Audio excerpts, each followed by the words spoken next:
She's only 18 when she got her first love. Pero hindi iyon nagtagal nang malaman ng pamilya ng binata na siya ang girlfriend ng anak nito. 30 million katumbas ng kanyang pag-ibig. Noong una'y tinanggihan niya dahil mas mahalaga sa kanyang pagmamahalan nila ng kasintahan.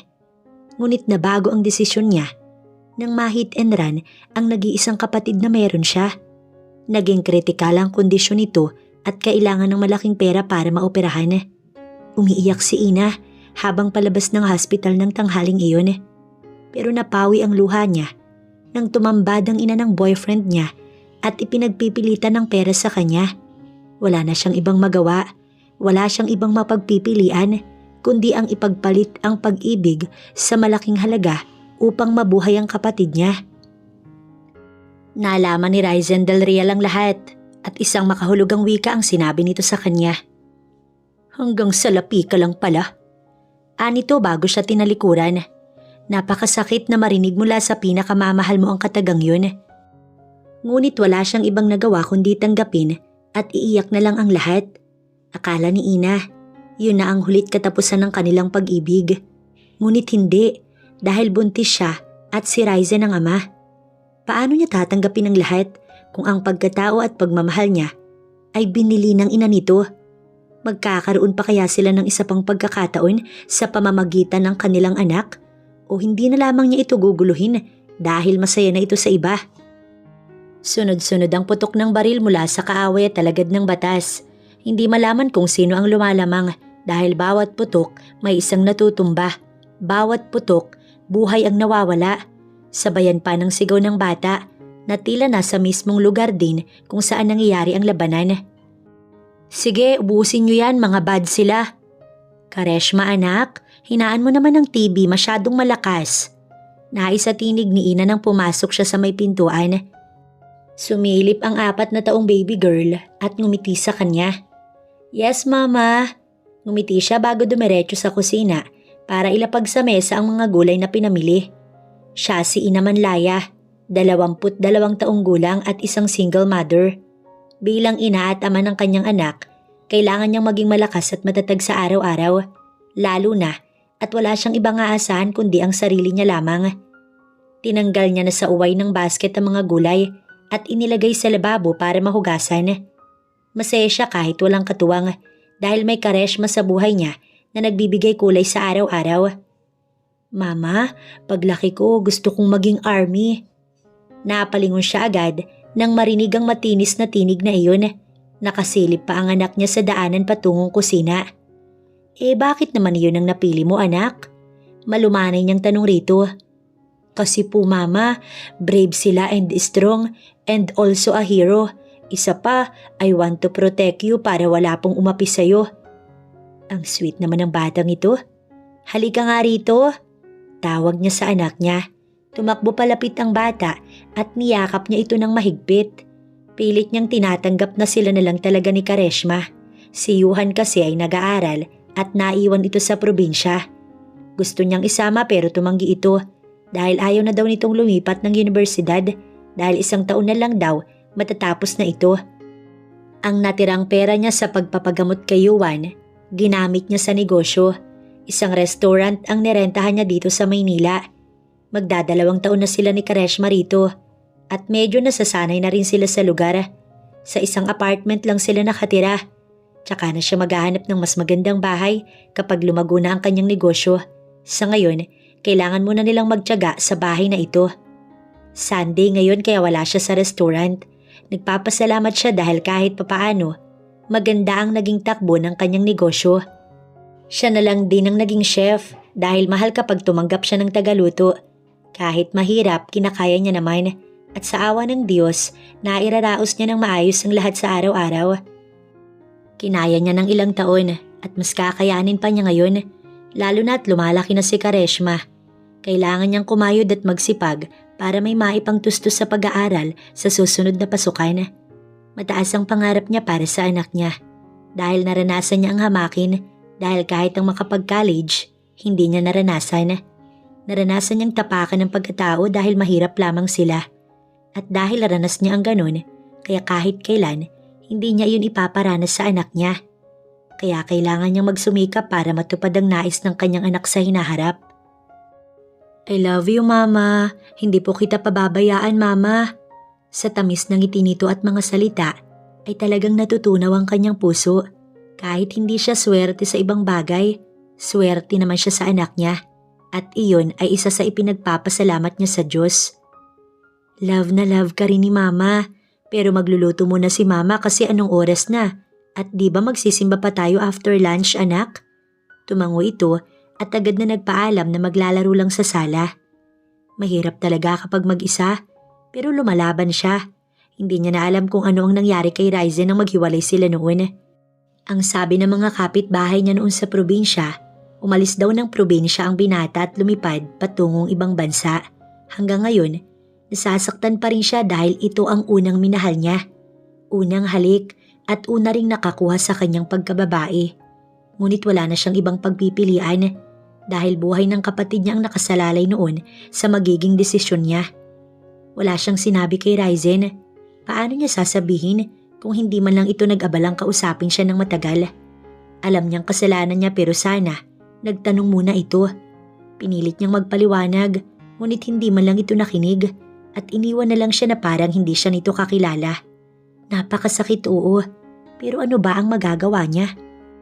Matapos ng tanghalian, tsaka sila umalis ng anak niya. Nakapag-promise na kasi siya rito na magsisimba at dederecho sa mall pagkatapos.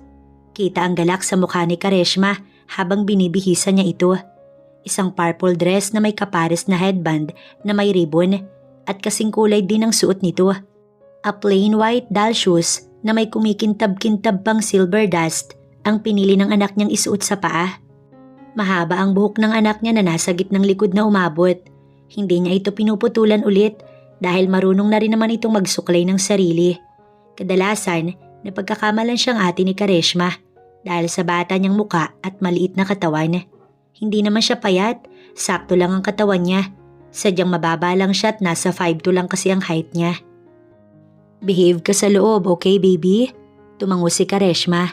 Nakahawak ito sa kamay niya nang papasok na sila ng simbahan. Pero nang makakita ng nagtitinda ng cotton candy ang anak niya, nabaling roon ang atensyon ng bata. Mama, I want that pink cotton candy please. Mamaya na paglabas natin, okay? Biglang nalukot ang mukha ng bata pero sumang-ayon naman, sadyang masama lang siguro ang loob. Tumalikod na siya pero walang Kareshma ang sumunod sa kanya. Nilingon niya ang anak niya. Gusto mo ba, sweetie? Napakaganda mo namang bata. Natigilan siya at napatitig ng diretso sa babaeng katabi ni Kareshma na nag-abot ng cotton candy sa bata. What is your name, sweetie? Ngiting tanong pa nito. Parang may kahawig ito. Hindi lang niya maalala kung saan at kailan niya nakita. I'm Kareshma po. Yun po yung mama ko. Tumingin ito sa kinatatayuan niya. 2 metro lang sa kinaroroonan ng anak niya. Ako naman si Rizel Del Real. Nice to meet you, sweetie. Biglang natigil ang pag-iisip niya nang marinig ang apelyido ng babae. Del Real? Yun ang apelyido ng... Bigla niyang binalikan si Kareshma at binuhat ito ng walang abiso. Tsaka mabilis na umalis sa bahaging iyon ng lugar. Hindi niya na nakita ang reaksyon ng babae. Basta ang alam niya, kailangan nilang lumayo ng anak niya. Kabang-kaba si Ina habang pasakay sila ng tricycle ng kanyang anak dahil mukhang kamag-anak ni Ryzen ang babaeng iyon. Sa banta niya ay kapatid pa nga yata ito. Napakaliit naman ng Maynila para magkasalubong pa sila. Mama, why tayo nag-run from that beautiful woman? Hindi niya sinagot si Kareshma. Tahimik lamang siya habang hinahagod ang likod ng bata. Katabi niya ito sa upuan. Mama, why po? Pangungulit nito at tumingin siya rito. May kailangan pala akong bilhin, anak. Kailangan ko na kasi yun eh. Next Sunday na lang tayo magsimba, okay? Kumunot ang noon nito. How about sa mall, Mama? Hindi rin po ba tayo pupunta doon? Of course, pupunta. Doon na nga tayo didiretso. Pinilit niyang pasiglahin ng tinig kahit sa loob ay kinakabahan siya. Kailangan niyang umiwas dahil sa ina nito. Nagbanta ang mami ni Ryzen sa kanya noon. Oras daw na malaman itong nakipagkita pa siya kay Ryzen. Baka mapasama raw siya. Isa pa, hindi na rin niya maibabalik ang pera nito dahil naubos na iyon sa gamutan at sa kanyang negosyo. At kung halimbawa mang ibalik niya, hindi kakasya ang restaurant at lahat ng meron siya para abutin ang halagang ibinigay nito sa kanya noon. Kailangan din niyang gawin ito upang hindi na magulo ang buhay nilang mag-ina. Natatakot siya na baka anong gawin ng mami ni Ryzen sa anak niya. At sigurado niyang ituturing itong bastarda ng babaeng yun. Ayaw niyang apihin ang baby niya. Mas mahalaga pa ang anak niya kaysa sa kanyang buhay. Kaya gagawin niya ang lahat upang mailayo ito sa mga taong makakapagbigay ng problema sa bata sa hinaharap. Tama nang sa kanya lang ito't walang ibang kinikilalang ibang magulang kundi siya. Let's go! Hinawakan niya si Kareshma sa braso at inakay palabas ng tricycle.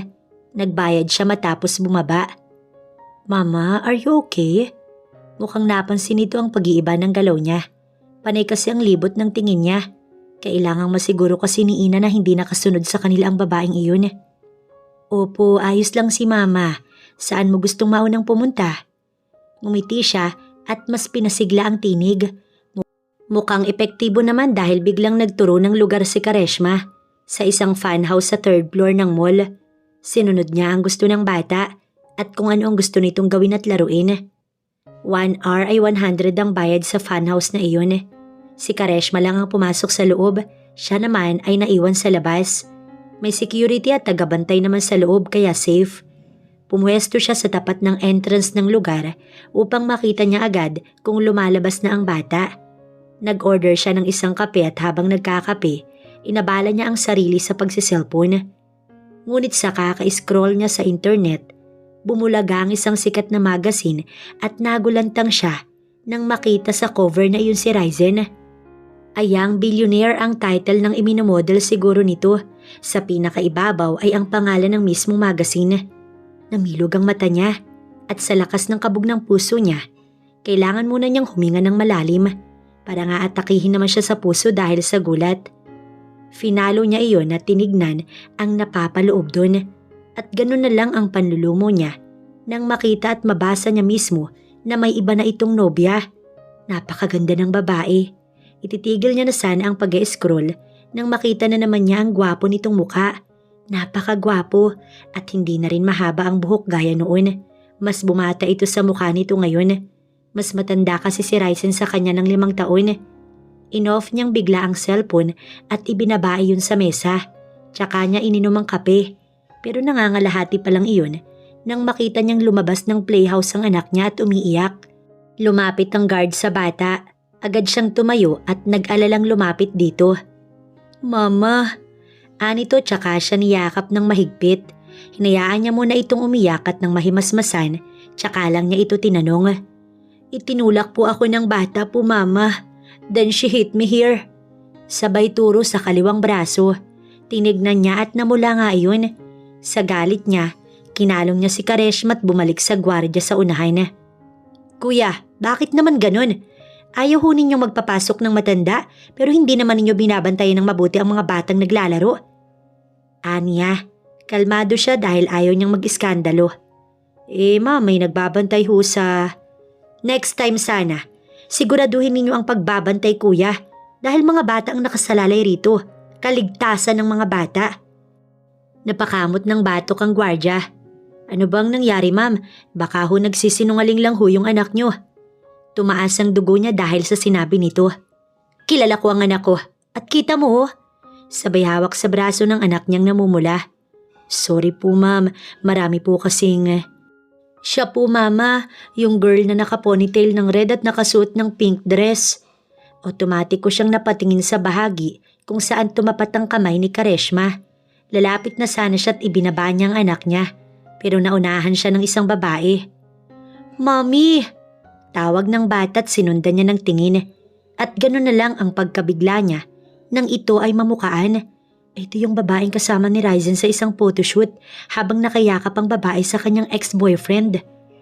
Bakit ba napakamalas naman yata ng araw na ito para sa kanila ng anak niya? Ano na kaya ang susunod dito? Makakasalubong na nila si Ryzen?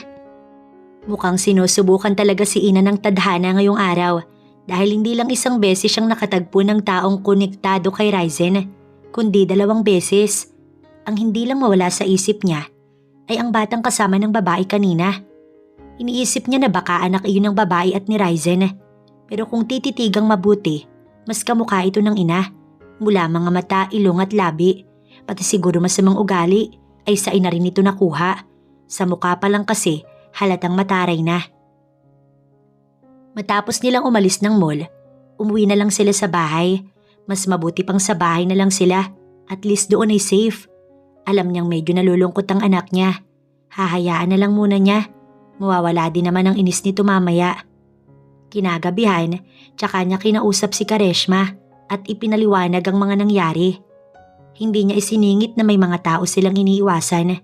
Nagsinungaling siya, a little white lies, at hindi naman siguro makakaapekto sa bata. Sige na sweetie, sleep ka na, okay? Yes mama, good night po mama. Isang damping halik sa noo ng bata, tsaka niya inayos ang kumot. Bago niya pinatay ang ilaw, binuksan muna niya ang lampshade sa tabi ng kama nito na nakapatong sa ibabaw ng mesa. Maraming nangyari simula nang maghiwalay sila ni Ryzen. Inaamin niya na siya ang may kasalanan, pero iyon ang pinakamahirap na desisyon na ginawa niya. Ang piliin ng pera kaysa sa pag-ibig niya para sa katipan. Kahit siya'y hirap na hirap din sa desisyon, pero buhay na kasi ang nakasalalay doon. Ngayon kahit matagal na iyong nangyari, hindi pa rin siya makausad-usad. Paano nga ba kung araw-araw nakikita niya ang bunga ng kanilang pagmamahalan? Si Kareshma na kamukhang kamukha ng ama nito. Kahit hindi sabihin kung sino ang ama nito ay halata pa rin. Dahil noong mga panahong buntis siya, si Ryzen lang ang nasa kanyang isipan. Kaya siguro ito ang dahilan kung bakit naging girl version si Kareshma ng ama nito. Let's go sweetie. Coming mama. Matinis na tinig nito. Narinig niya ang yabag ng anak pababa ng hagdan, kaya binuhat na niya ang shoulder bag at laptop sa sopa.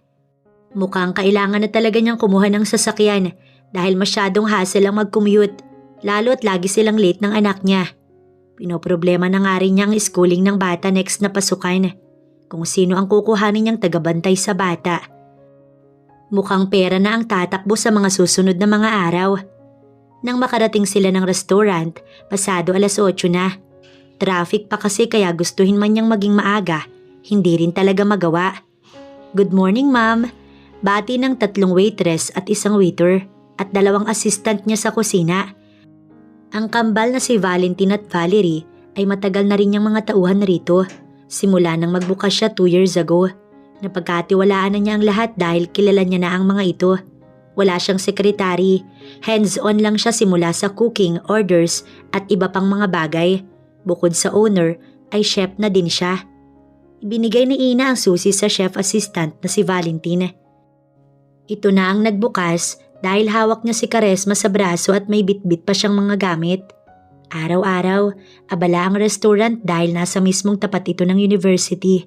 At siguradong mas magiging busy pa sila dahil sa isang mall na katapat lang ng universidad. Ang sabi ng mga owner din ng mga establishment na katabi ng restaurant niya ay isa daw bilyonaryo ang may-ari noon. Siguro nga dahil sa laki ng mall na yun. 4 na palapag na tinalo pa nito ang ibang malalaking mall dito sa Manila. Mukhang sa susunod na linggo na ang grand opening. Ayon na rin sa mga tauhan niya sa restaurant. Sweetie anak, be good okay? Magtatrabaho na si mama. Stay here ka lang ha? Huwag kang lalabas ng office para hindi ka makaistorbo sa ibang mga tao. Did you understand? Tumango naman ito ni hindi man lang nagabalang tignan siya. Dahil natuon ang mga mata nito sa TV screen na nakadikit sa pader sa mismong harap nito. Paborito kasi niya ang palabas doon na Peppa Pig kaya't hindi maalis ang tingin. Muli niya itong sinulyapan bago niya isinara ang pintuan ng kanyang opisina. Araw-araw ganito lang si Kareshma. TV lang talaga at kung minsan, cellphone din ang pinagkakaabalahan. Ma'am Ina, may gusto pong kumausap sa inyo. Napatingin siya sa harapan. Sino raw Valerie? Ang sabi po ay kung nag-cater daw po tayo for an event ma'am. Ngumiti siya. Nasaan? Nasa labas po, hinihintay po kayo. Sige, salamat Val. Tsaka siya dumiretso patungo sa labas. Nagulat siya nang makita kung sino ang sinasabi ni Valerie. Yung babae sa simbahan kahapon. Tatalikod na sana siya para bumalik sa loob nang tawagin siya nito. Nag-aalangan pa siyang humarap. Inayos niya ang sarili kahit parang hindi maganda ang nararamdaman niya.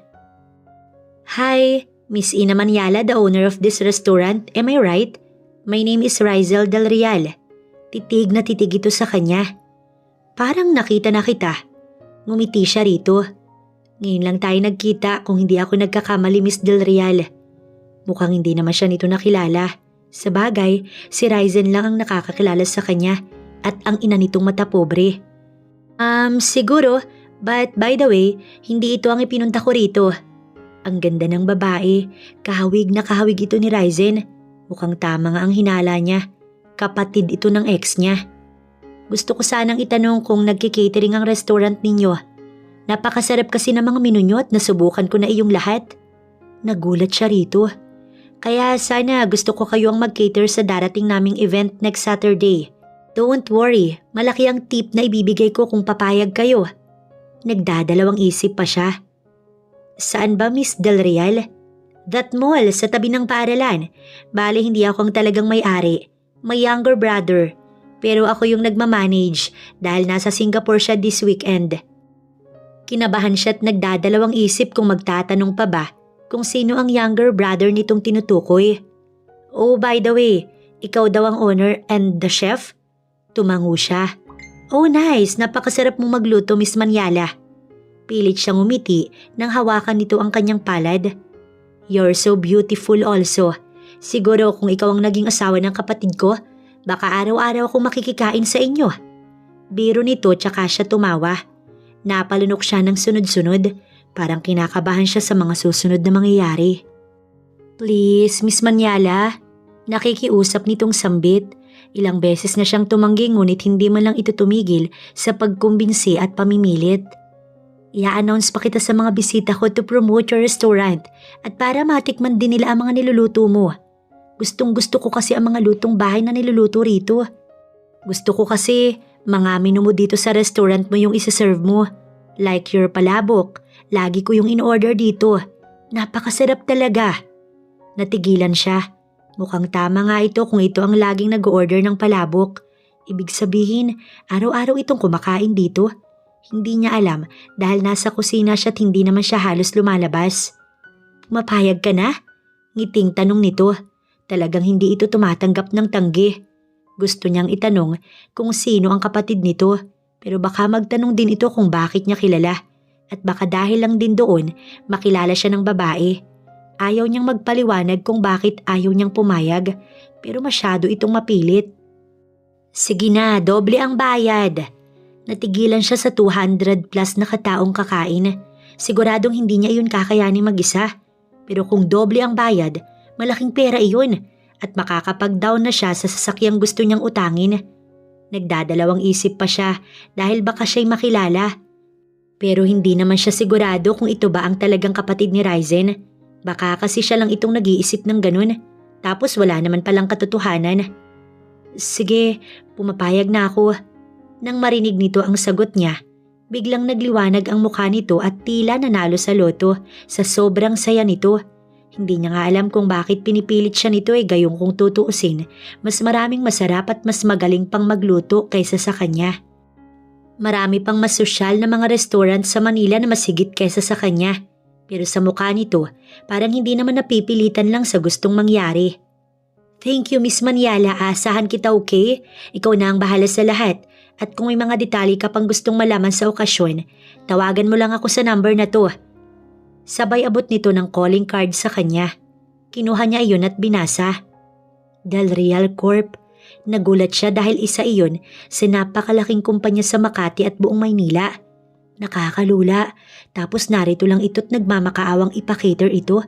Napakayaman ito pero hindi ito gaya ng ibang mayamang akala mo lumilipad na dahil ni ang tumapak sa lupa ay nakalimutan na. Bye, Ina. Sana may kapatid pa akong babae para may kabanding ako at may kausap tungkol sa mga girl thing. Anito't ngumiti siya at hinatid niya na ito sa labas ng restaurant. Tumawid lang ito sa kabilang bahagi ng kalye. Kumaway pa ito sa kanya bago dumiretso sa malapit na mall sa tabi lang ng paaralan. Nagtungo agad si Ina sa kusina Matapos ng pag-uusap dahil hindi niya agad namalayan na marami na palang customer sa loob ng restaurant. After ng trabaho ay may meeting tayo. Tell to others, okay?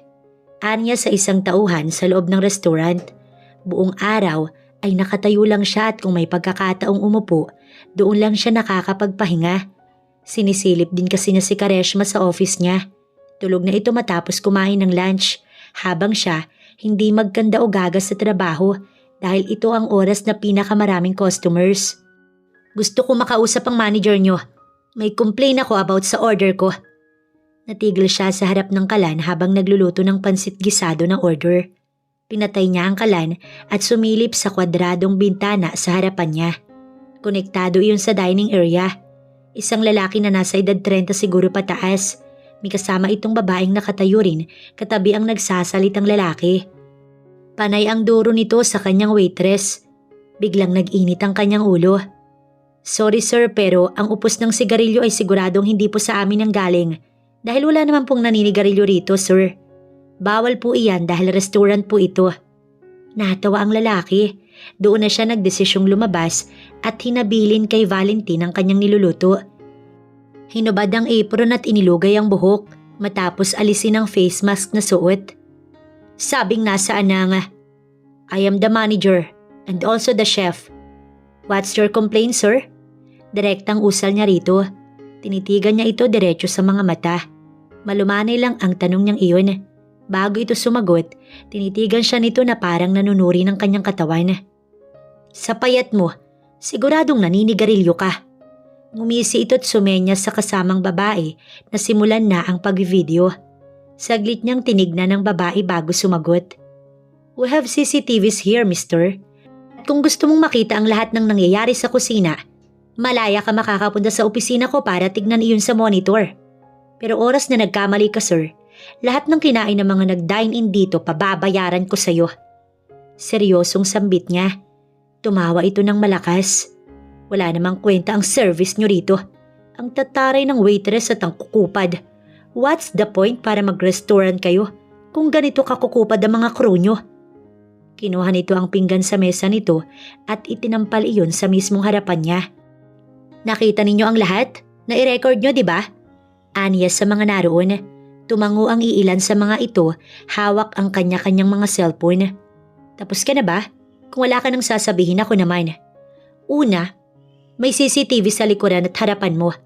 Then, you waste food. Pangalawa, naglikha ka ng kaguluhan sa mismong restaurant ko. Mukhang alam mo na kung ano ang pwede kong ikaso sa'yo, right? Kita niya ang pagkagulat sa mukha nito, ang takot at pagkataranta. Now, babayaran mo lahat ng mga kinain ng mga customers ko. O gusto mong ipahuli kita sa mga pulis? Banta niya at bigla itong nanlambot. Hindi lang ngayong araw nagkaroon ng ganitong problema sa restaurant niya. Kaya kailangan niyang maglagay ng CCTV sa lahat ng bahagi ng lugar upang makita at malaman ang mga nangyayari. Nagbayad ang lalaki dahil wala itong ibang pagpipilian kundi ang dalawang bagay lang, kulong o bayad. Nasanay na siya sa mga barumbadong customers upang makalibre sa kinain. Pero alam niya kung paano i-handle ang mga ganong klase ng tao. Kinahapunan, matapos magsara, nagpatawag siya ng meeting for the catering service na gagawin nila this weekend. Nakakaalam ba kung sino ang may-ari ng mall na yon? Walang sumasagot. Mukhang hindi rin alam ng mga ito kung ano ang pangalan ng may-ari ng gusali. Wala na siyang nagawa kundi iwaksi sa isipan ng mga gumugulo sa kanya upang mag-focus sa darating nilang trabaho. Nagdagdag si Ina ng isa pang assistant sa pagluluto at ang isa sa kambal ay inilagay niya bilang isa sa mga waitress. Mabuti na lang at nakapag-cater na sila ng ilang beses, ngunit hindi ganoon kadami ang bisita. Pinakamarami na ay hanggang 150 lang at ang ngayon 200 ang lahat daw na imbitado. Siguradong sa sobra pa dahil minsan nagdadala ng kadate ang iilan sa mga guest. Mag-aalas 3 na ng hapon nang isa-isang hakutin ng mga tauhan niya ang mga gamit upang maiayos sa venue. Habang siya, abala na sa pagsisimula ng pagluluto dahil 7 p.m. simula na ng okasyon. Umaga ay grand opening at sa gabi naman, Thanksgiving party dahil nairaos raw ang pagpapagawa ng napakalaking mall na yun. Ang sabi sa kanya ni Rizel, mahalaga at mayayamang tao ang imbitado. Kasama na ang mayor at governor, maging ang congressman. Kaya nga kailangan niyang sarapan ng luto dahil mga VIP pala ang bisita. Parang nahihiya nga si Ina dahil ang mga luto niya hindi talaga pang mayaman, mga lutong bahay at simpleng mga luto lamang. Ma'am, tama na po ba yung lambot ng pata? Ani Valentine nang tumapat sa kanya. May I see? Tsaka siya lumapit sa malaking kalderong nakasalang. Tinusok niya iyon ng tinidor at nang makitang okay na, tsaka siya nagutos na kunin na sa kalan. Habang abala ang lahat, ay nasa opisina niya si Kareshma. Naglalaro ito ng cellphone. Ibinigay na niya upang hindi ito maboring dahil kahit isang araw pa iyong naglalaro ng mobile games, hindi iyon nagsasawa. Hindi gaya ng TV na sandaling oras lang at oras na tapos na ang nais nitong palabas, tatalikod na ito. Pagod at halos hindi siya makatayo ng maayos dahil sa pangangalay ng binti. Sandali siyang naupo, saglit lang napahinga bago siya magpalit ng uniform. Madumi na kasi ang damit niyang suot at apron dahil sa talamsik ng sari-saring sangkap sa pagluluto kanina. I-ready na ninyo ang lahat para madala na nila Ed sa venue, okay? Sasaglit lang ako para magbihis. Tumango ang mga assistant niya. Tinungo niya ang opisina. Nakatulog na pala si Kareshma habang hawak pa rin ito ang cellphone. Tumutunog ito pero yung gumagamit ay tulog na. Bigla siyang naawa sa kanyang anak. Parang abandonado ito sa ayos ng ulo na nakapatong lang sa mesa niya at ang katawan ay sa swivel chair niya. Lumapit siya, tsaka ito dinampian ng halik sa noo. Are you finished na, Mama? Nagulat siya at napalingon bigla nang magsalita ang bata. Yes anak, aalis na tayo maya-maya para sa pag-aayos ng pagkain sa venue ng event nila. Behave ka doon, okay? Opo Mama, lagi namang behave si Kareshma naman, di ba? Oo, kaya nga good girl yung baby ni Mama. Pumantay siya rito at pinugpog ito ng halik sa buong katawan, maging sa kilikili. Mama, tama na. Nakikiliti po ako. Sigaw nito at natatawa siyang tumayo. Siya muna ang nagbihis bago si Kareshma. Kinuha ni Ina ang paper bag na ibinigay sa kanya kaninang umaga ni Rizel. Yun daw ang isuot niya para naman hindi daw siya mag-abala kung ano ang susuot niya sa okasyon. Isang red dress na umabot hanggang tuhod. Napakaganda noon dahil para itong dress na nauuso ngayon in elegant way. May isang pares din ng sandals doon na magkaterno sa suot niyang dress. Maging si Kareshma, hindi rin napigilang mapangiti habang nakatitig ito sa kanya. Mama, ang beautiful mo po. You're so ganda like Kareshma. Napangiti siya at kiniliti ito. Of course, dahil ikaw ang pinakamagandang baby sa mundo. Para itong kinikilig dahil sa klase ng pagtili. Inayos niya ang sarili. Naglagay lang ng hindi makapal na makeup at lipstick lang din upang hindi siya makahatak ng atensyon sa okasyon. Matapos niyang bihisan at ayusan ng bata, tsaka sila lumabas ng office para pumunta sa lugar kung saan ginaganap ang isang okasyon. Kinakabahan siya. Hindi niya alam kung dahil ba sa mga niluto niya o kaba sa ibang dahilan. Kung ano man yun, dalangin niya na sana maging maayos lamang ang lahat. Ma'am, tumawag si Valerie. Hinahanap ka na daw po doon. Agad siyang humakbang at binuhat na si Kareshma matapos instruction na ng mga tauhan. Mukhang nagsisimula na nga dahil naririnig niya na ang MC na panay ang salita. Ngunit sa kamamadali niya at hirap pa sa paghakbang dahil buhat niya ang bata, hindi niya napansing may nasa harapan pala na dumaan. Ano ba? Hiyaw boses ng isang babae. Ibinaba niya si Kareshma at humingi ng paumanhin. Next time, tumingin ka sa dinaraanan mo. Tatanga-tanga. Narinig niya yun pero hindi niya napinansin dahil mas nauna ang gulat kesa magsalita pa siya. Mommy, where's Dad? Mula sa likuran niya, hinawi siya ng batang babae at dumaan sa mismong gitna nila ng anak niya. Namilog ang mga mata ng bata. Why are you here? You're not invited, you know? Anito tsaka tumalikod dahil inakay na ito ng ina. Hayaan mo na siya anak, okay? Tumango ito't alam niyang naiinis ito pero dahil sa sinabi niya, sumunod naman ito agad. Hahakbang na sana sila ng anak papasok ng entrada ng gusali nang tumili ang batang kadadaan lamang. Daddy! Hindi niya napigilan ng sarili at napalingon sa bahagi kung saan nakatingin ang batang kaedad ng anak niya. Doon na siya natuod dahil ang daddy na tinatawag ng bata ay ang ama ng kanyang anak. Ryzen? Nanginginig na bulong niya sa hangin. Namilog ang mga mata nang makita niya kung sino ang lalaking papalapit. Agad na binuhat ni Ina ang anak upang makalayo ron. Tama nga talaga ang kutob niya at hinala. Simula nang makita niya si Rizel, malakas na talaga ang kutob niyang may kaugnayan ng dalawa. Sana pala, naniwala siya sa hinala niya. Siguro hindi aabot sa ganito ang lahat na kailangan niya magtago, tumakbo at kabahan. Why mama, uwi na po tayo? Naitanong ng bata habang ito ay kanyang buhat. Pilit siyang nakisingit sa mga taong papasok ng venue upang makalayo sa lugar na iyon. Patuloy ang pagsasalita ng MC habang siya tumatambol ang puso. Kailangan niyang umiwas upang hindi na gumulo ang lahat, lalo at mukhang may anak na ito sa iba. Magkaedad pa yata ang bata at ang anak niya. Ibig sabihin, kakabreak lang nila tapos nakabuntis na ito agad. Sumidhi ang galit sa puso niya. Mas mabuti yun dahil iyong babae na nakita niya halatang mayaman kaya tanggap agad ng ina nitong matapobre. Ano pa ba ang ikinagagalit niya wala na rin namang sila. Isa pa bagay naman ang mga ito. Good evening everyone. Narinig niya sa mic ang boses ni Rizel. Napalingon siya. Welcome to the grand opening and Thanksgiving party ng mall ng Del Real. Kinabahan siya nang tila ito ay may hinahanap. Agad na tumalikod si Ina buhat si Kareshma. Saktong nasa entrance na siya nang biglang tawagin ito ang kanyang pangalan. Bilang pasasalamat sa napakasarap na handang pagkain sa gabing yun, sumikdo ang puso niya dahil kumpletong sinabi nito ang buo niyang pangalan. Ma'am, tinatawag ka na po. Akin na po muna si Kareshma. Nagulat pa siya nang mula sa gilid niya, tumambad si Valentine at agad kinuha si Kareshma. Hindi siya sumasang-ayon sa ideyang ito, pero nang aagawin na niya ang bata sa lalaki, nakatalikod na si Val. Muling tinawag ang kanyang pangalan. Para siyang natuod sa kinatatayuan nang ang spotlight ay tumapat sa kanya mismo. Lumingon ang lahat sa kanya. Kinakabahan at natatakot, hindi niya alam kung ano pa ba ang ibig sabihin ng kabog ng dibdib niyang iyon.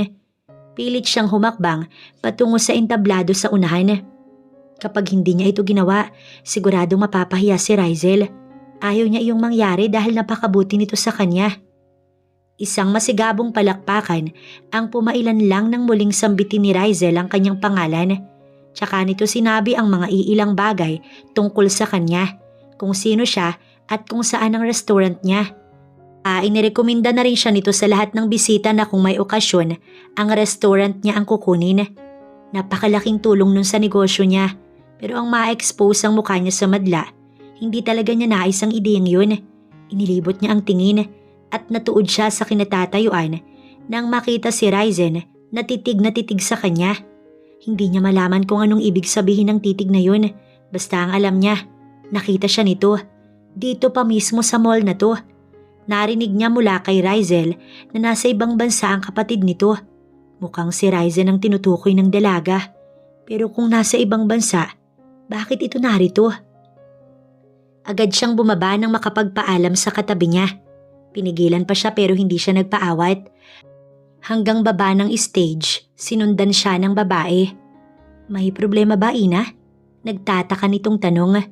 Wala naman po, pasensya na po. Medyo pagod kasi ako at inaantok na si Kareshma. Mauuna na ako. Ang mga staff ko na lang po ang bahalang mag-ayos ng lahat. Ganun ba? Sige, salamat ulit Ina ha. Tatalikod na sana siya nang may tinawag si Rizel. Ryzen, nandito ka. Akala ko by Monday pa ang balik mo. Hindi ka malang nagsabi sa akin. Para siyang naistatwa sa kinaroroonan nang marinig ang pangalan ng taong pilit niyang iniiwasan at pinagtataguan. Hawak ko yung oras ko kaya umuwi na ako. Isa pa, mas importante ang gabing ito ate. Animoy bombang sumabog ang sistema niya nang marinig mula sa lalaki ang salitang ate. Sabi na nga ba't magkapatid ang dalawa? Nakahakbang na siya. Hindi na rin nilingon ng mga ito at handa nang umalis nang hugutin ni Rizel ang kanyang pulsuhan. Hey bro, this is Ina, the chef I told you last time. Remember? God, bakit ba ito nangyari sa kanya?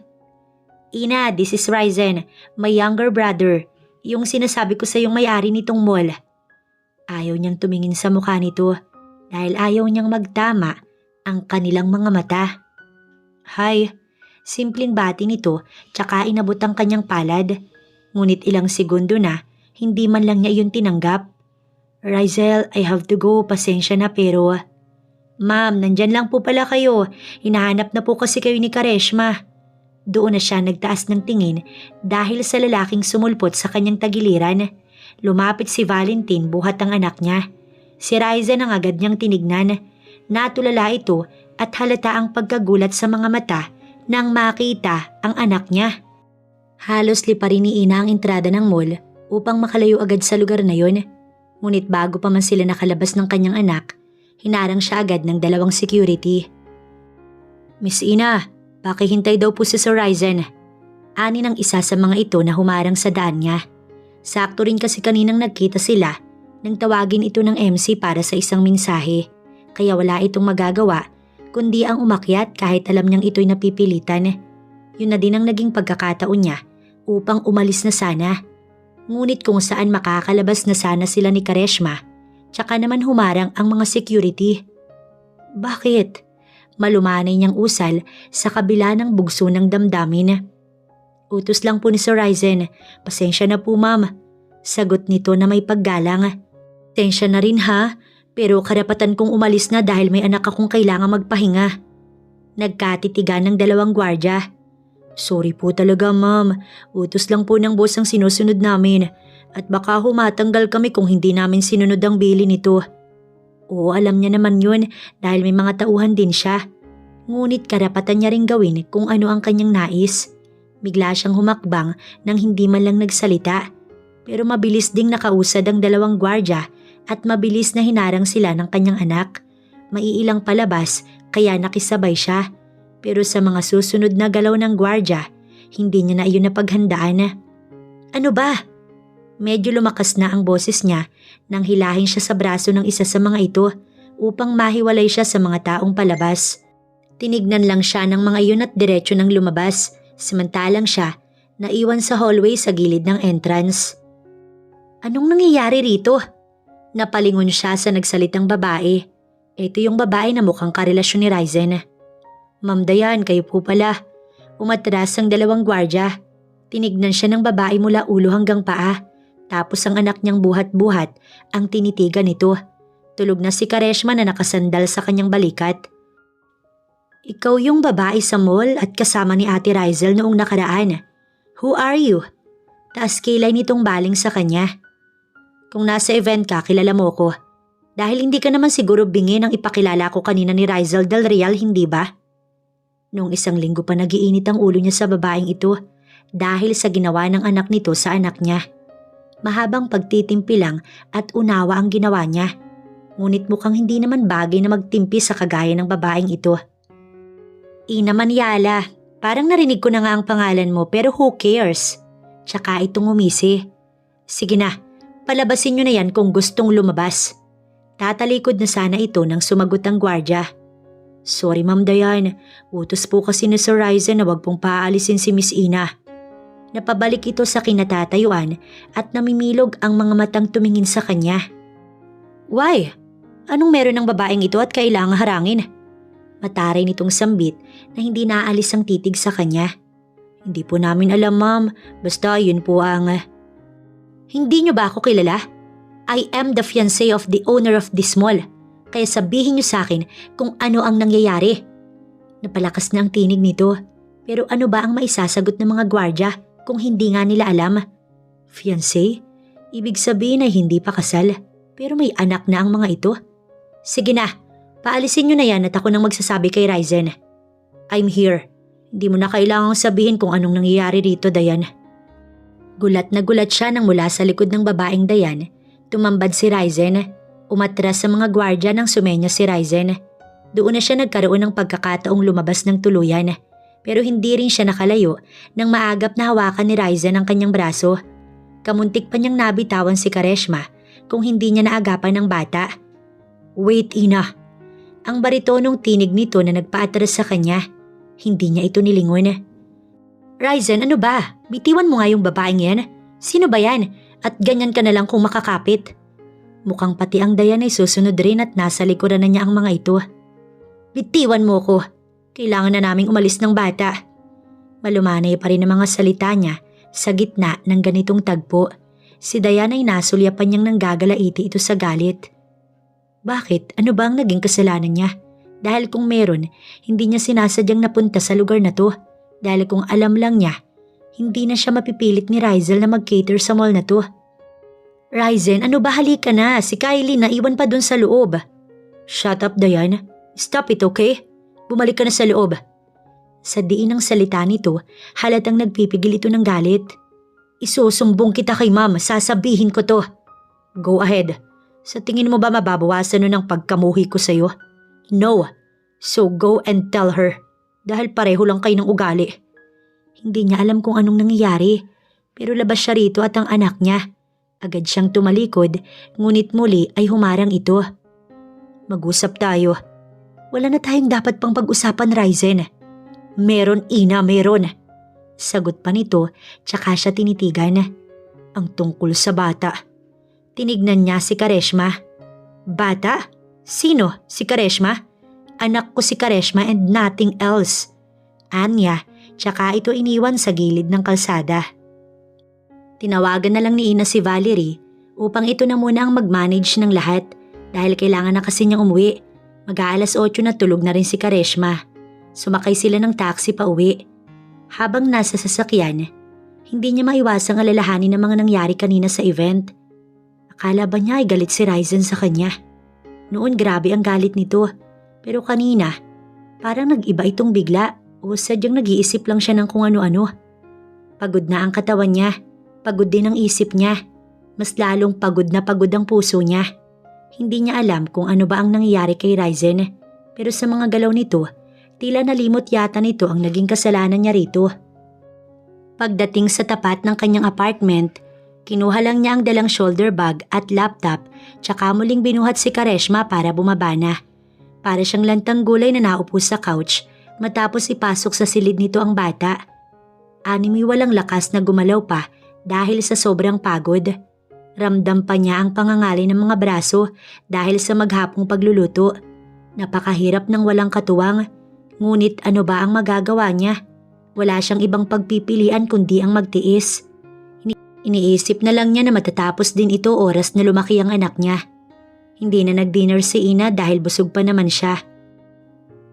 Nagkape lang siya tsaka bumalik sa couch kaharap ang laptop.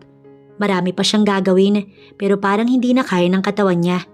Maging ang mga mata niya, tila may sarili ng isip at kahit na idilat niya, hindi na rin magawa pa. Pumipikit ito ng kusa. Hanggang nakatulog na lang siya nang hindi nakakapagpalit ng damit. Pati ang kape na nasa mesa sa tapat katabi ng laptop, hindi na rin nainom dahil bigla na lang itong natumba sa couch at nakatulog. Siguro ay pwede namang ipagpabukas ang lahat. Bilang ina, gagawin natin ang lahat para sa mga anak natin. Bilang ina, kakayanin mo kahit hirap na. Bilang ina, hindi mo idadahilan ng pagod, maibigay mo lang ang kailangan ng mga anak.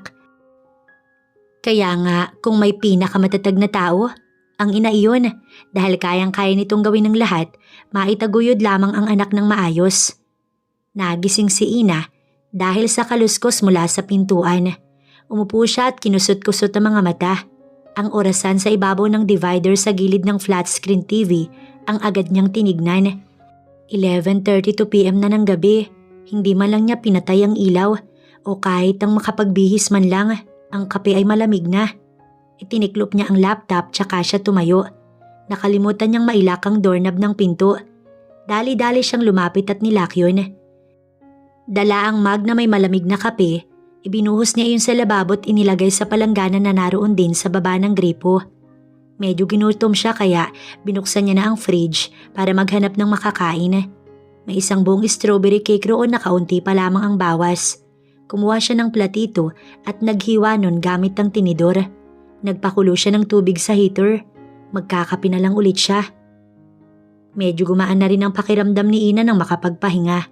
Isinara niya ang fridge, Ngunit halos tumalo ng puso niya nang makita ang isang lalaki na nakatayo sa daan patungo sa kusina. Nakasandig ito sa pader habang pinagmamasdan siyang tahimik.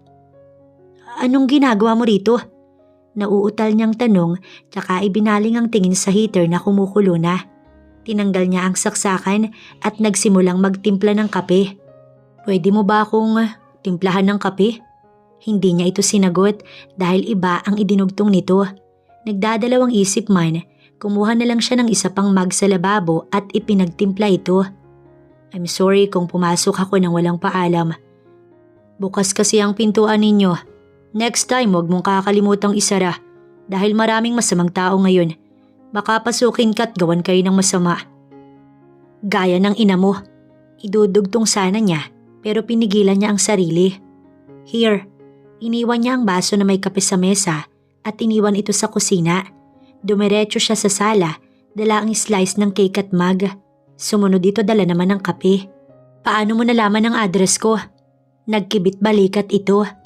"Rizal told me." "Of course, she does, kapatid eh." "Bakit mo pa kami pinuntahan? Hindi ka ba naaawa sa mag-ina mo?" Si Diane at ang anak nito ang kanyang tinutukoy. "Of course not. Kaya nga nandito ako sa mag-ina ko." Bigla siyang napabuga ng iniinom na kape dahil sa narinig. "Are you okay?" Lalapit na ito nang patigilin niya ito. "Diyan ka lang, ayos lang ako." Halatang nag-aalala ito o baka biro lang ang kanyang mga nakita. "Akala ko ba isinusumpa mo ko?"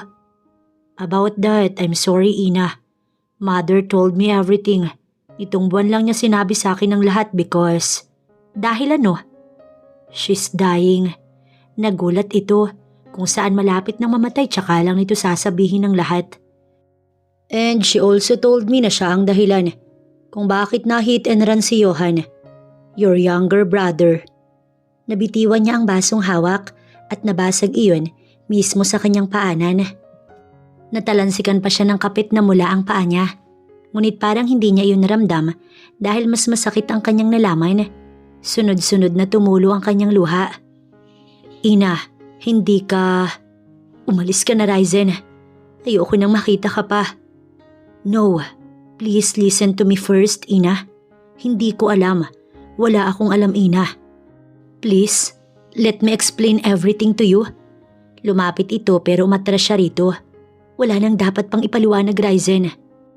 Malinaw na ang lahat na mamamatay tao ang mami mo. Dahil ba mahirap lang ako, kaya ginaganito ninyo ko?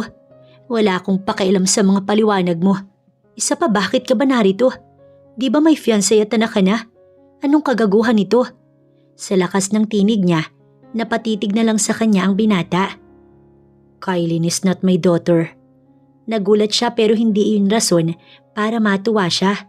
Galit siya. Kaya pala noong nasa hospital siya, tumambad ang ina nito sa mismong harapan niya. Dahil alam nito ang nangyari, dahil kagagawan ng babaeng yun ang lahat. Nanginginig ang mga kamay niya sa sobrang galit. "Tell me, anak ko ba si Karishma?" Otomatiko siyang tumingin sa binata. "Hindi, anak ko lang si Karishma. At akin lang ang anak ko. Kaya umalis ka na, Ryzen." Hiyaw niya rito. "Please, just... umalis ka na. Kayong mga mayayaman, wala kayong awa sa mga kagaya naming mahihirap. Lalong-lalo na ang nanay mo." Duro niya rito, pero sa isang iglap lamang, naramdaman na lamang niya ang mga bisig nitong biglang pumulupot sa kanyang katawan. "I'm sorry, Ina. I'm so sorry." Bulong nito sa kanya. Tama nga ang sabi ng iilan, ang mayaman ay para sa mayaman at ang mahirap para lang sa mahirap. Nakakalungkot lamang na kadalasan, nangyayari iyon sa totoong buhay. Dahil kung mahirap ka't napunta ka sa mayaman, mamaliitin ka nila, pagtatawanan at pilit ipapahiya dahil isa ka lamang mahirap. Sana mabago ang ganoong diskriminasyon sa atin dahil kung pag-ibig ang pagbabasihan, walang mayaman o mahirap. Hindi basihan ng estado sa buhay para magkaroon ka ng karapatan upang ibigin ang nais mong ibigin. Mahirap man iyan o mayaman. Patuloy ang pagtangis ni Ina dahil sa nalaman. Kakaalis lang ni Ryzen.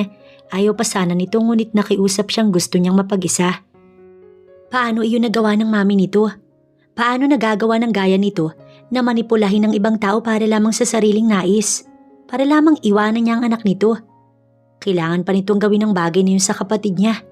Kailangan bang mandamay ng iba para lang masunod ang nais nito? Sinabi nito kanina na umuwi si Riza ng Pilipinas nang marinig mula sa ina nito ang mga nangyari. Nasa Singapore din kasi maging ang ina nito para magpagamot. May stage 4 breast cancer daw ito ayon sa binata.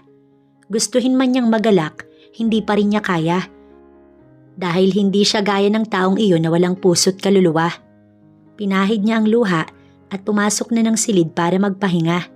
Nakakapagod ang araw na ito dahil sa mga revelasyong nangyari. Pagod na ang katawan niya, pati ba naman ang puso't isip niya? Pagod sa lahat-lahat na parang gusto na lang niyang matulog ng ilang araw.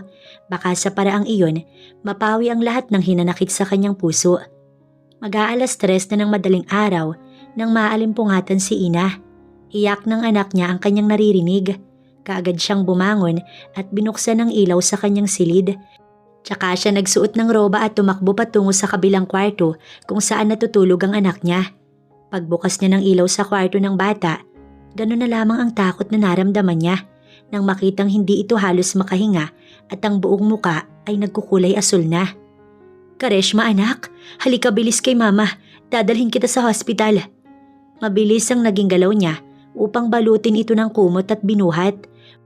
Wallet at cellphone kaagad ang kanyang kinuha sa bag na nakapatong sa couch at saka siya lumabas ng pintuan. "Mama, I can't breathe po." "Oo sweetie, be strong anak. Pupunta tayo ng hospital. Be strong, okay?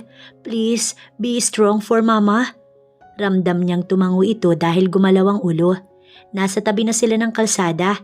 Ngunit alas 3 na ng madaling araw kaya wala nang sasakyang bumabiyahe. Panay ang dasal niya na sana may dumaang sasakyan. Kahit sino o kahit anong sasakyan, makasakay lang sila ng anak niya. Patuloy niyang tinatawagan si Valentine dahil may tricycle ito. Ngunit hindi man lang sumasagot. Siguradong tulog na ang kanyang tauhan. "Kareshma, answer me sweetie.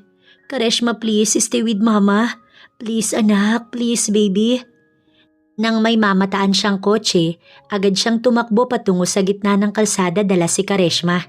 Wala na siyang pakailam kung sino man ito, basta kailangan niya ng masasakyan ngayon.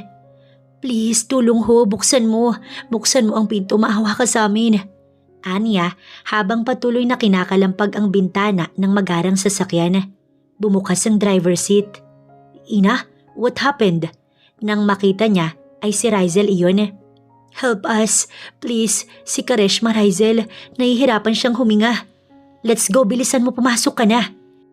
Hindi na siya nag-alinlangan at nang makapasok, mabilis na umarangkada ang sasakyan paalis. Habang nasa daan, hindi niya maiwasang maiyak na lang dahil sa nakikitang hirap sa paghinga ng anak niya. Para itong may hika na hinahabol ang hininga. Nagkulay asul na ang mukha nito na hindi niya maintindihan kung ano ba ang nangyayari.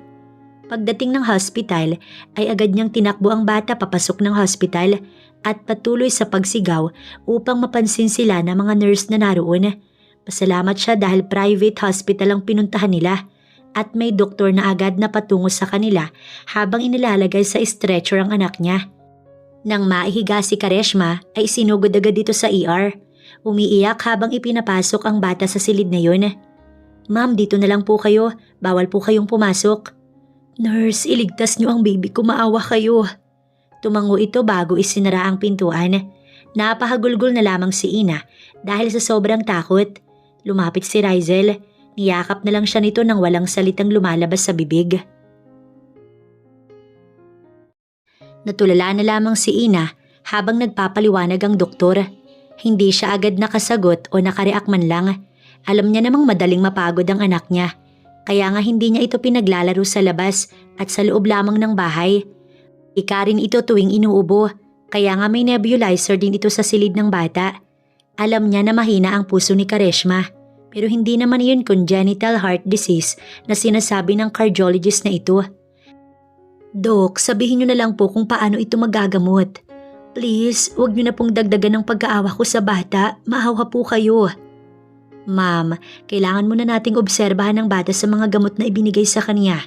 Kapag umepekto ang mga gamot sa pasyente, hindi na natin kailangan ng heart transplant. But kapag hindi iyon umepekto kay Kareshma, we need to. Nabuwal na lamang si Ina sa kinatatayuan dahil sa narinig niya.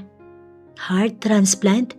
Pero iyon ay isa sa pinakamahal na surgery sa lahat. Milyon-milyon ang kailangan niya para magawa yun. Nangihina siya at kamuntik pang matumba. Akala nga niya ay lalagapak na siya sa sahig ng hospital. Ngunit hindi dahil may malalaking kamay ang sumalo sa kanya. Kahit nalalabo ang mga mata, nakilala pa rin niya kung sino ang sumalo sa kanya. Si Ryzen. Inakay siya nito patungo sa waiting area. Rest now. Ako na muna ang makikipag-usap sa Dr. Honey. Natigilan siya at biglang kumalabog ang puso. Dahil sa mahabang panahon, narinig na naman niya ang salitang kay tagal niya nang pinapangarap na marinig muli. Hindi siya sumagot hanggang sa nakita na lang niya si Ryzen na ang kumakausap sa doktor. Kakaalis lang din ni Ryzel dahil may importante pa raw itong gagawin. Mukhang ito ang tumawag kay Ryzen kaya ito narito ngayon. Panay tango lang ang binata at seryosong nakikinig sa doktor. Kung minsan ay bubuka ang bibig nito at kadalasan, nakatitig lang din sa kanya ang mga mata. Ngayon ba agad? Oo, ngayon din. Okay, gagawin namin Mr. Del Real. Yun lang ang narinig niya bago nagpaalam ang doktor na aalis na. Bumalik ang lalaki sa pwesto niya at sinabing ipalilipat nito si Kareshma sa St. Luke's Taguig para mas matutukang mabuti ang kalagayan ng bata. Napakamahal ng hospital na yun. Gustuhin man niyang magreklamo, hindi rin niya kaya dahil para ito sa anak niya. At ang nais na lamang niya ay gumaling ito. Nangako naman si Ryzen na ito na ang bahala sa lahat ng gastusin. Wala na siyang ibang sagot kundi tanging salamat na lamang. Hindi niya na kaya pang magsalita dahil parang nashock pa yung utak niya dahil sa sinabi ng doktor. Si Ryzen na ang umalalay sa kanya palabas ng hospital dahil ngayon din mismo ililipat ang kanilang anak. Kailangan daw ng isang buwang gamutan bago mabigyan ng desisyon ang kalagayan ni Kareshma. Kung ooperahan ba ito o hindi. Ang dalangin niya sana gumaling ito sa gamot na tinitake ng kanyang anak upang hindi na sumailalim sa transplant ang kanyang baby. Napakabata pa ni Kareshma para pagdaanan ng lahat ng ito. Tinanong niya kanina ang doktor kung bakit hindi ito nakita agad dahil baka raw walang sapat na teknolohiya sa probinsya nila kaya ang nabigay lang na diagnosis ay ang mababang sakit at kung minsan hindi ito nakikita agad kapag baby. Dahil hindi pa nag-e-expand ang heart, hindi niya lubos maisip na malala na pala ang simpleng hika nito tuwing uubuhin ito. Hindi lang pala hika yun, kundi sakit talaga sa puso. Araw-araw, wala siyang ginawa kundi ang alagaan ng anak niya. Hindi na nga rin niya naasikaso ang trabaho dahil kay Kareshma. Ipinaubaya na lamang muna niya iyon sa kambal. Total ay marami namang alam ang magkapatid. Tiwala naman siya na kaya ng mga ito ang lahat dahil masino pang dalawa sa trabaho. Si Ryzen ay naroon lang din sa tabi niya. Hindi ito umaalis. Eto na rin ang umako ng lahat. Simula sa mga gamot at hospital bills. Hindi pinalabas si Kareshma dahil inoobserbahan ito ng mga doktor kaya halos doon na sila tumira sa hospital. Tuwing hapon ay dediretso si Ryzen doon hanggang umaga. Walang alam si Kareshma na ama nito ang lalaki. Si Ryzen ang nagsabing wag munang sabihin dahil baka makasama iyon sa puso ng bata. Ang overjoy and overstress ay nakakadulot ng intense emotion na kukonekta sa puso nito dahilan para mag-pump ng malakas ang heart ng bata. Kaya nga iniiwasan nilang magulat o umiyak ito, tumawa or humagulgol. Ayaw niya itong sabihin pero nakikita niya ang sobrang care ni Ryzen sa kanilang anak. Sa totoo lang wala naman itong kasalanan. Ayaw lang niyang tanggapin dahil nasasaktan pa siya hanggang sa ngayon. Pero sa mga galaw at ipinapakita nito sa kanya, unti-unting naghihilom ang galit niya rito na dapat ang galit na iyon ay para sa ina nito. Pero dahil hindi pwede kaya kay Ryzen na lamang niya ito ibinaling. Maghahating gabi nang magising siya dahil sa manakanakang paggalaw ni Kareshma. Nasa gilid lang kasi siya nito ng kama habang nakasandal ang ulo sa kanan ng bata. Si Ryzen ay nasa sofa at tulog na rin. Itinaas niya ang ulo. Kareshma? Napatakip siya ng bibig at mabilis na tinawag si Ryzen. Call the doctor, bilis Ryzen! Bilisan mo! Iyaw niya nang makitang namamaga ang buong muka ng bata. Hindi mo na ba ako kailangan ha? Yung anak natin, Ray. Ipinagpalit mo na si Kylin sa bastarda mo. Sa lakas ng hiyaw nito ay hindi napigilan ni Ryzen ang sampalin ito sa gitna ng pasilyo ng hospital na yun. Sa lakas ng sampal, napaatras ito at namula rin ang kanang pisngi ni Dayan. Bastarda? Anak ko si Kareshma, Dayan.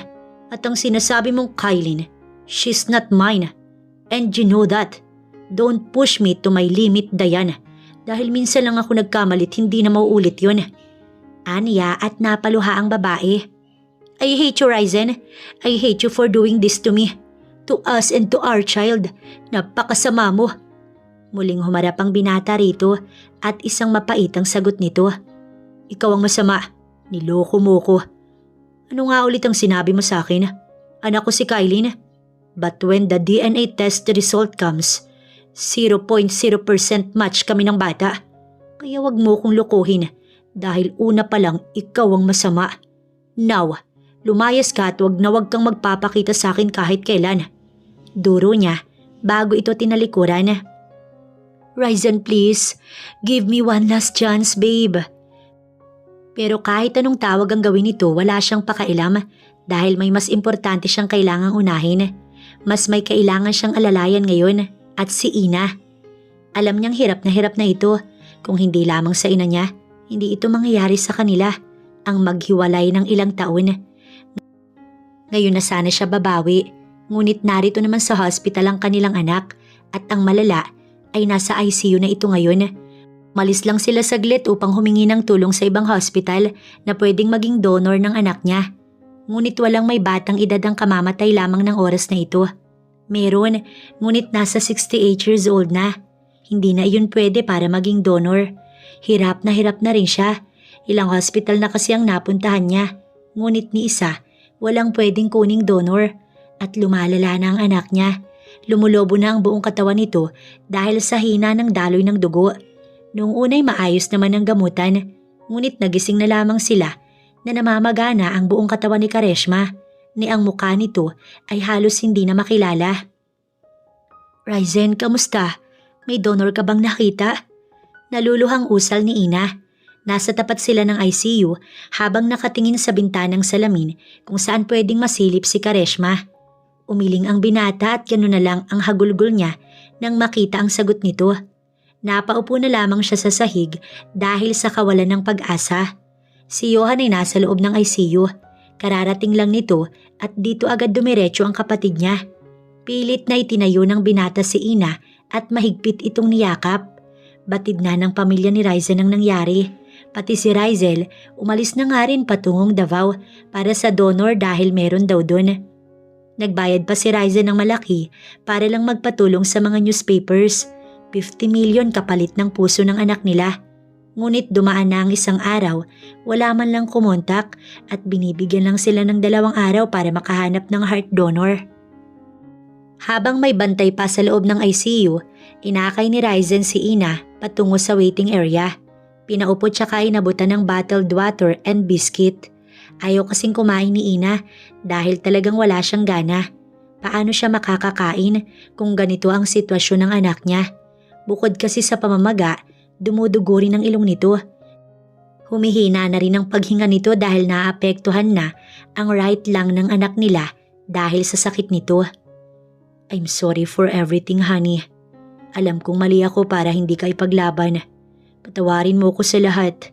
Noon pa man ay mahal na kita at hindi iyon nagbago hanggang sa ngayon. Kung may pagkakasala man ako, yun ay hayaan kang lumayo dahil sa mami ko. I'm sorry. Napatingin siya rito. Itinaas nito ang 2 kamay niya at nilapatan ng mumunting halik. Umiiyak lang siya. Walang salitang lumitaw sa kanyang labi. Tanging patak ng luha lamang ang tanging naisagot niya rito. Sana kapag magaling na si Kareshma, doon mo sabihin kung sino ko. Huwag mo na ngayon dahil hindi pa siya okay. Sabihin mong mahal na mahal ko siya at mahal na mahal kita. Napatitig siya sa mga mata nito. Ano ba ang pinagsasasabi ng taong ito? Parang namamaalam. Ikaw ang magsasabi sa kanya. Yun ang gusto mo, di ba? Nauutal niyang sagot. Ngumiti ito at may namuong luha sa mga mata. Ikaw na.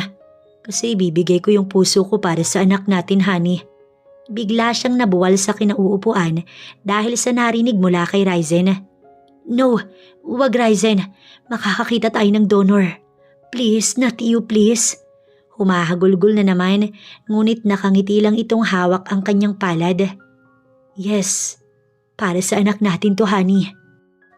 Patuloy ang pag-agos ng mga luha ni Ina habang pinagmamasdan si Ryzen na isinusuot ang hospital gown. Maya-maya ay isasalang na ito at ang anak nila sa operating room para isagawa ang heart transplant na kukunin mismo kay Ryzen. Parang mabibiyak ang puso niya. Walang pagsidla ng hinagpis niya. Ano ang gagawin niya sa oras na ito? Nag-aagaw buhay ng anak niya. Ngunit si Ryzen, mamamatay din ito oras na sumalang sa operasyon. Pulang-pula na at namamaga ang kanyang mga mata sa sobrang pag-iyak. Parang nanghihina ang kanyang katawan habang pinagmamasdan ng lalaking pinakamamahal na nagkusang magbigay ng puso para sa anak nila. Ryzen, tawag niya nang akma itong papasok sa loob ng operating room. Lumingon ito at gano'n na lang ang buhos ng luha niya nang makita itong nakangiti. Agaran siyang lumapit at isang napakahigpit na yakap ang pinakawalan niya. Baka may paraan pa. Baka mayroon pa. Wag nang ikaw. Wag nang ikaw. Hagulgol ang sumunod sa pagmamakaawa niyang iyon. Naramdaman niyang humigpit ang yakap nito. Itinaas niya ang tingin at umaagos sa mga luha nito. Tahimik itong umiiyak, nakangiti kahit umaagos ang mga luha. Mahal kita. Mahal na mahal. Pati ang anak natin, Ina. At gagawin ko ang lahat. Mabuhay lang si Kareshma. Kung may pagpipilian ako, kung meron man hindi ko ito gagawin. Pero para sa anak natin, gagawin ko ang lahat. Kahit buhay ko ang maging kapalit. Patawarin mo ako kung nahihirapan ka. Patawad. Tandaan mo, sobrang mahal ko kayo. Kakalas na sana ito pero ayaw niya. Hindi siya papayag. Mas humigpit ang kapit niya rito. Honey, kailangan ko nang magpaalam. Huwag, hindi ko kaya. Huwag kang papasok, Ryzen. Ngunit ito na ang kusang kumawala. Kahit ano pang pagmamakaawa ang gawin niya, hindi ito nakinig sa kanya. Emergency, tabi! Doon lang siya napabitaw kay Ryzen nang may stretcher na papalapit at sa ER ito patungo. Isang batang babae na nasa edad 10 siguro. Purong dugo ang damit nito at walang malay. Ang mga magulang ay panay ang iyak habang nakasunod sa stretcher. Kahit siya sa ganoong sitwasyon, ganon din ang mangyayari sa kanya.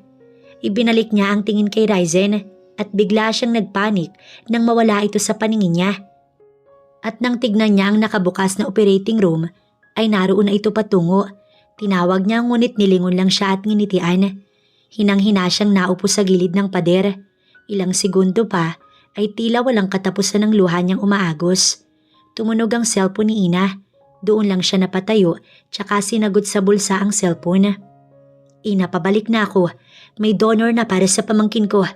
Just wait for me, parating na ako. Ate, si Ryzen, nasa loob na siya ng operating room. Siya ang magdodonate, ate. Tsaka siya napaiyak ng tuluyan. No, Ina, puntahan mo, bilis, wag mo nga hayaan. Please, Ina. Please, sige na. Animoy lantang gulay na napasandig sa malamig na pader habang nakatuon ang mga mata sa nakasaradong silid na iyon. Kahit nangihina dahil kulang sa tulog at sobrang pag-iyak, pinilit pa rin niyang lumapit at kinalampag ang pintuan. Pinilit buksan ng nakasaradong silid pero nakalak yun. Miss, bakit? Tanong ng babaeng naroon din sa labas naghihintay. Umiiyak din ito kagaya niya. Ang kaibahan lang, may asawa itong katabi sa upuan. Habang siya ay naroon ng lalaking mahal at anak sa loob ng operating room. Idodonate kasi ng ama ng anak ko yung puso niya para mabuhay ang anak namin. Wala kasi kaming makitang donor. Pero tumawag yung ate niya at may nakita na raw pero nasa loob na si Ryzen. Aniya habang umiiyak, niyakap siya nito. Halatang may kaya ang babae at asawa nito. Sa suot nitong bracelet at ayos, hindi ito pangkaraniwang tao. Mukhang opisyal ng gobyerno ang asawa. Kahit pala paano, may mayaman din na hindi ganun kawalang ya. Halata niyang mabait ito dahil sa amo ng muka. Albert, please help her. Nilingon nito ang asawa. Hindi niya alam kung sino ang tinutukoy ng babae, kung siya ba o ano. Tumayo ito at kinuha ang cellphone. May tinawagan ito na kung sino. Maya-maya ay bumalik ito sa pagkakaupo at tahimik lang na nayuko. Halatang umiiyak din ito gaya ng asawa nito. Maya-maya ay bumukas ang operating room. Ang babae ang unang lumapit, samantalang siya'y mabilis na pumasok sa silid na yun. "No, wag niyong itutuloy. Wag, may donor na kami please." Sigaw niya. Napalingon ng mga nag-oopera, ngunit saglit lang iyon nang awatin siya ng nurse. "Miss, lumabas muna kayo. Nasa gitna sila ng..."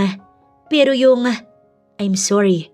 Nayuko ito at umiling ng sunod-sunod. Bigla na lamang siyang nanghina, tsaka siya natumba at unti-unting nawala ng malay sa malamig na sahig ng hospital. Narinig niya na parang may tumatawag sa kanyang pangalan. Hindi naman niya maaninag kung nasaan ang taong yun. "Ina?" Dahan-dahan niyang iminulat ang mga mata at sinag agad ng araw ang tumama sa kanyang mga mata. Napapikit siya at nakapanangga ang isang palad sa muka upang hindi siya matamaan ng liwanag mula sa nakabukas na bintana. Inilibot niya ang paningin mula sa kisame hanggang mga pader. Purong puti yun, mukhang nasa hospital siya nang makita ang mga kagamitan sa loob ng kwarto. Ngunit nang maalala ang nangyari, bigla siyang napaupo sa kama. "Hey, what's wrong?" Si Ate Rizel ang bumungad sa kanya, nakakalapit lamang mula sa kinauupo ang couch sa unahan. "Ate, si Rizen, nasaan siya? Nasaan siya, ate?" Sunod-sunod niyang usal. Kabang-kaba na rin ang dibdib ni Ina nang mag-iba ang guhit ng mukha nito. Naging seryoso iyon kaya siya kinabahan ng sobra. "About that," panimula nito at sunod-sunod ng umagos ang luha niya bago pa nito nasimulan ng sasabihin. "Ano ate, nasan si Rizen? Sabihin niyo sa akin nasan siya." "You're awake, honey?" Mula sa pintuan, sumulpot ang kanyang hinahanap. Kahit hindi pa masyadong maayos ang pakiramdam, bigla na lang siyang napatalon sa kama at tinakbo ito tsaka yumakap ng napakahigpit habang patuloy sa pagluha. Nakasubsob ang muka sa matipuno nitong dibdib. Patuloy ang hagulgol niya dahil akala niya na tuloy ang operasyon. "Shh, that's enough. Hindi ka pa malakas. Bumalik ka muna sa kama mo, Han. Kailangan mo ng pahinga. Masyado ka ng pagod kaya bumigay ang katawan mo." Pero hindi siya nakinig. Tinaas niya ang ulo at ito'y tinitigan. "I love you."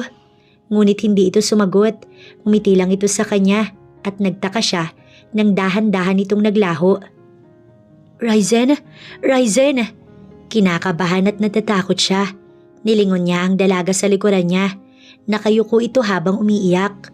"Rizen, no!" "Ina, wake up! Ina, do you hear me? Please wake up!" Pawisan ng kanyang noo nang mapabalikos ng bangon. Nasa po niyang ulo dahil sa sakit nun. Nasa hospital siya. Tinignan niya ang tumawag sa pangalan niya, si Rizel. "Ayos ka lang? Sumisigaw ka kaya ginising na kita. Are you okay?" "Ate, si Rizen, asan siya? Sabihin mo nasan siya." "Natuloy ba ate? Sabihin mo." "Napaginipan ko siya ate, nasan siya?" "Huwag kang mag-alala. Nasa ICU nakabantay sa anak niyo." Bigla niyang sinampal ang sarili. Baka kasi nananaginip pa rin siya. "Anong ginagawa mo?"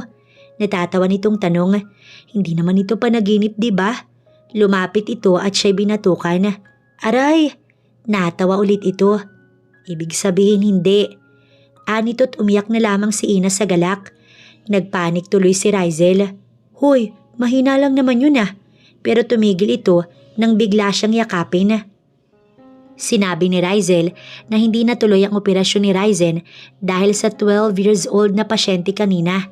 Nakita niya nga iyon. Ang sabi ng ina ng bata, yun daw kasi ang gusto ng anak nila bago ito nawalan ng malay habang patungo ang mga ito rito. Sinabi ng bata na i-donate sa nangangailangan ng organs para makatulong ito. Ayaw nga ng ina ngunit wala itong magagawa dahil yun ang nais ng bata. Yung lalaki pala ang may-ari ng hospital na to. Bigla siyang naawa. Inambush daw sila habang patungo rito. Siguro dahil bukod sa may-ari ng hospital yung lalaki, ay tumatakbo rin ito bilang governor. Kwento ni Rizel, parang biglang nabunot ang tinik sa kanyang buong katawan dahil sa narinig. Matapos niyang malaman iyon mula sa ate ni Ryzen, ay lumabas na siya para puntahan ang anak nila. Si Johan ay naroon din daw, sabi ni Rizel. Nakasunod ang babae sa kanya habang patungo ron. Hindi pa kasi siya magaling at masakit pa ang kanyang ulo.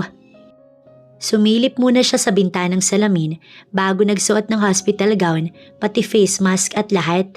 Nakita niya si Rizel na nakatingin lang ito kay Kareshma habang nakaupo sa monoblock na nasa tapat ng kama ng bata. Bigla niya itong niyakap mula sa likod, tsaka siya tahimik na umiyak. Hinawakan nito ang magkabilang braso niya na nakapulupot sa leeg nito. "Shh, that's enough. Everything is going to be fine, honey." Nang marinig niya iyon, muli na naman siyang umiyak hanggang sa nagsawa.